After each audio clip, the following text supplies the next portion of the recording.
Je m'appelle Federico Pellegrini. J'habite en France, j'y suis né. J'ai 39 ans, la peau blanche. C'est important la peau blanche en France. Ce n'est pas obligatoire, seulement ça aide. Mon père a émigré en France dans les années 60, avec d'autres maçons italiens. Il a fait partie de la deuxième vague. Je suis un Français de France, un Français parmi d'autres. À l'école, on se retournait parfois quand l'instituteur faisait l'appel le premier jour. Pas à Marseille, non, à Marseille, nous étions beaucoup à avoir des noms biscornus comme ça. Non, en Vendée. En Vendée, parfois, j'aurais préféré m'appeler Rigaudot ou même Bito, malgré la consonance érotique. Bito, on ne se retournait pas. Moi, je me retournais. Heureusement, il y avait eu ce footballeur, il y avait eu un Pellegrini dans les années 60, très populaire. Alors on me demandait s'il était de ma famille, je disais non, en ricanant. J'habite en France, j'y ai toujours vécu, d'ailleurs j'y suis né. J'ai la peau blanche, ce n'est pas obligatoire seulement, c'est pratique. Je n'y suis pour rien, mon père est italien, j'aurais pu avoir le teint mat, j'ai ce qu'on appelle une peau d'anglais, à tendance rouquine. Au soleil, ma peau rougit, cramoisie, je me badigeonne de crème, sinon je prends de gros coups de soleil. J'ai une fille de 8 ans. Elle a hérité de ma peau, d'anglais, pire encore. Je l'appelle porcelaine. Elle s'appelle Alida. Parfois, les rayons du soleil rendent sa peau presque transparente, bleu pâle. Une fine couche, comme du papier à cigarette. J'ai 39 ans, né en France. Je n'ai jamais vécu ailleurs. J'ai un peu voyagé, seulement dans des cultures occidentales. Ma compagne s'appelle Barbara. Elle a la peau blanche, elle aussi. Mais elle bronze plus facilement. Nous vivons ensemble depuis 14 ans. Nous nous sommes rencontrés lorsqu'elle vivait à Rennes. À présent, nous vivons à Nantes, dans un appartement du centre-ville, au 4e étage. Elle est née à Clermont-Ferrand, dans le centre de la France, de 2 parents français, quoique son nom ait des consonances italiennes.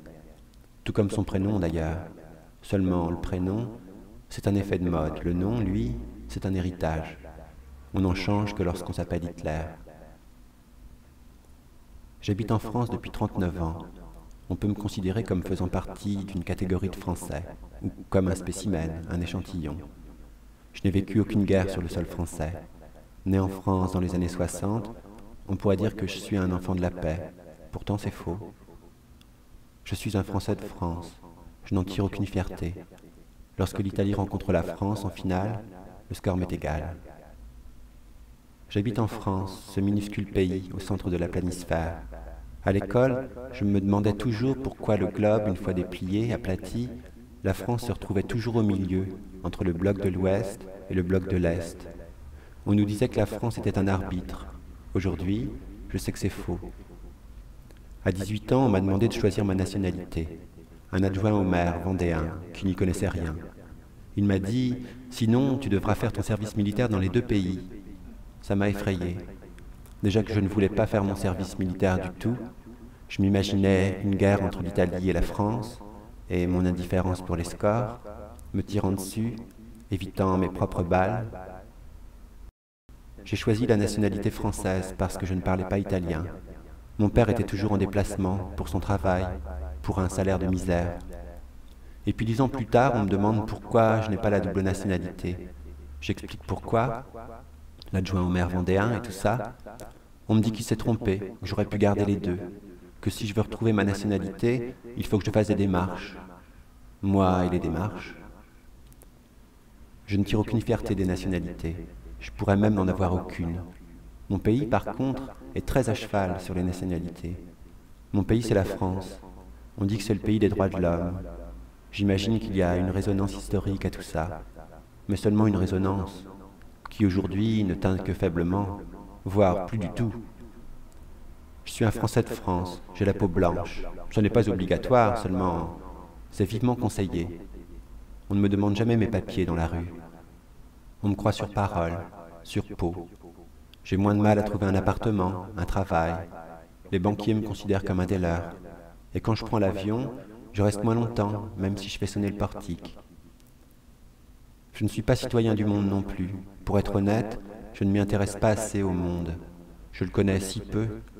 Je ne lis jamais les journaux, je n'y crois pas. Ils se disent d'un bord. J'écoute un peu la radio, les informations. Parfois je bondis. C'est tout ce qui me rattache à l'actualité. Je crois que j'ai baissé les bras. Je connais peu de choses des pays qui m'entourent. Encore moins des pays lointains. Peut-être les États-Unis, parce qu'ils font plus de propagande que les autres. Je suis un illettré des conflits mondiaux, un Français de France. Comme beaucoup de Français, je crois que j'ai démissionné du reste du monde. Je regarde mon nombril. Peut-être cela tient-il à mon caractère plutôt qu'à mon appartenance à un quelconque pays. Je suis un citoyen de la Lune, et j'y vis seul la plupart du temps. Certains voient le monde dans son immensité.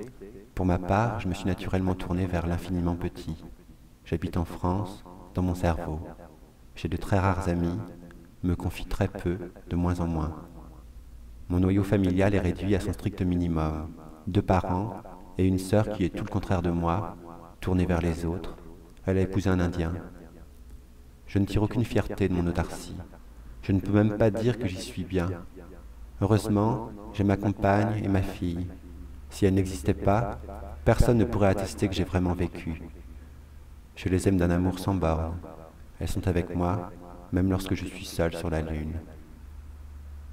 Je suis un Français de France, j'ai la peau blanche, et je décolle demain pour la Corée du Sud.